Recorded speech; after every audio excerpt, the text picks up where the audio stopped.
जय श्री कृष्णा। गीता का दूसरा अध्याय। संजय बोले कि पूर्वोक्त प्रकार से करुणा करके प्राप्त और आंसू से पूर्ण तथा व्याकुल नेत्रों वाले शोक युक्त उस अर्जुन के प्रति भगवान मधुसूदन ने यह वचन कहा, हे अर्जुन, तुमको इस विषम स्थल में यह ज्ञान किस हेतु से प्राप्त हुआ? क्योंकि यह न तो श्रेष्ठ पुरुषों से आचरण किया गया, न स्वर्ग को देने वाला है, न कीर्ति को करने वाला है। इसलिए हे अर्जुन, नपुंसकता को मत प्राप्त हो, यह तेरे योग्य नहीं है। हे प्रथम तुच्छ हृदय की दुर्लभता को त्याग कर युद्ध के लिए खड़ा हो। तब अर्जुन बोले कि हे मधुसूदन, मैं रणभूमि में भीष्म पितामह और द्रोणाचार्य के प्रति किस प्रकार बाणों से युद्ध करूंगा? क्योंकि हे हरिसूदन, वे दोनों ही पूजनीय हैं। इसलिए इन महाअनुभव गुरुजनों को न मारकर इस लोक में भिक्षा का अन्न भी भोगना कल्याणकारक समझता हूँ, क्योंकि गुरुजनों को मारकर भी इस लोक में रुधिर से सने हुए अर्थ और कामरूप भोगों को ही तो भोगूंगा। और हम लोग यह भी नहीं जानते कि हमारे लिए क्या करना श्रेष्ठ है, अथवा यह भी नहीं जानते कि हम जीतेंगे या हमको वे जीतेंगे जिनको मारकर हम जीना भी नहीं चाहते।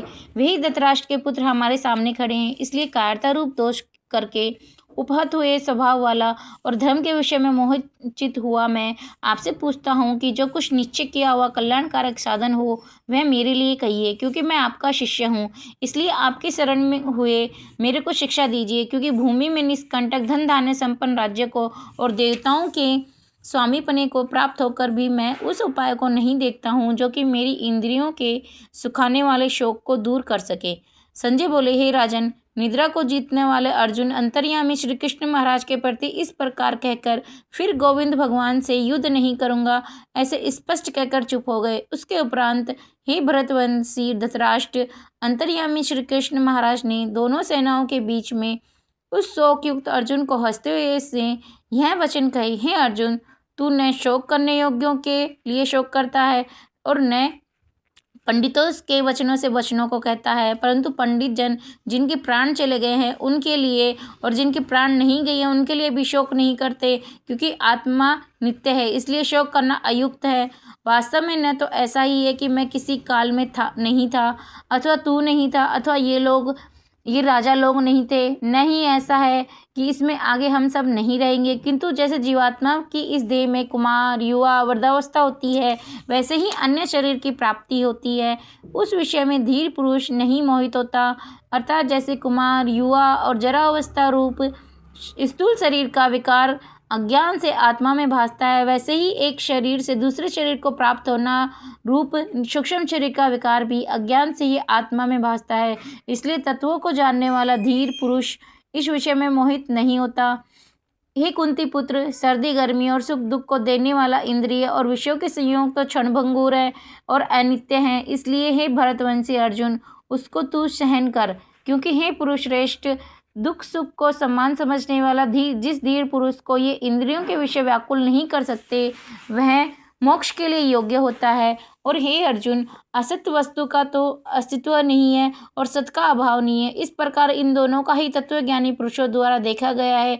इस न्याय के अनुसार नाश रहित तो उसको जान की जिससे संपूर्ण जगत व्याप्त है, क्योंकि इस अविनाशी का विनाश करने को कोई भी समर्थ नहीं है। और इस नाश रहित अप्रेम में नित्य स्वरूप जीवात्मा के ये सब शरीर नाशवान कहेंगे। इसलिए हे भरतवंशी अर्जुन, तू युद्ध कर। जो इस जीवा आत्मा को मारने वाला समझता है तथा जो इसको मरा मानता है, वे दोनों ही नहीं जानते, क्योंकि यह आत्मा न तो मारता है न मारा जाता है। यह आत्मा किसी काल में भी न जन्मता है न मरता है, अथवा यह आत्मा को होकर फिर होने वाला है, क्योंकि यह अजन्मा, नित्य, शाश्वत और पुरातन है। शरीर के नाश होने पर भी यह नाश नहीं होता। हे प्रथापुत्र अर्जुन, जो पुरुष इस आत्मा को नाश रहित, नित्य, अजन्मा और अव्यय जानता है, वह पुरुष कैसे किसको मरवाता है और कैसे किसको मारता है। और यदि तू कहे कि मैं तो शरीर के वियोग का शोक करता हूँ, तो यह भी उचित नहीं है, क्योंकि जैसे मनुष्य पुराने वस्त्रों को त्याग कर दूसरे नए वस्त्रों को ग्रहण करता है, वैसे ही जीवात्मा पुराने शरीरों को त्याग कर दूसरे नए शरीर को प्राप्त होता है। हे अर्जुन, इस आत्मा को शस्त्र आदि नहीं काट सकते और इसको आग नहीं जला सकती, इसको जल गीला नहीं कर सकती, वायु सुखा नहीं सकती, क्योंकि यह आत्मा अछेद है। यह आत्मा अधः अलग अशोष्य है तथा यह आत्मा निसंदेह नित्य, सर्वव्यापक, अचल, स्थिर रहने वाला और सनातन है।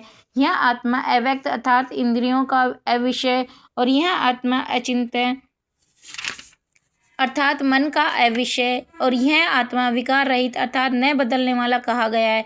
इसे हे अर्जुन, इस आत्मा को ऐसा जानकर तू शोक करने योग्य नहीं है अर्थात तुझे शोक करना उचित नहीं है।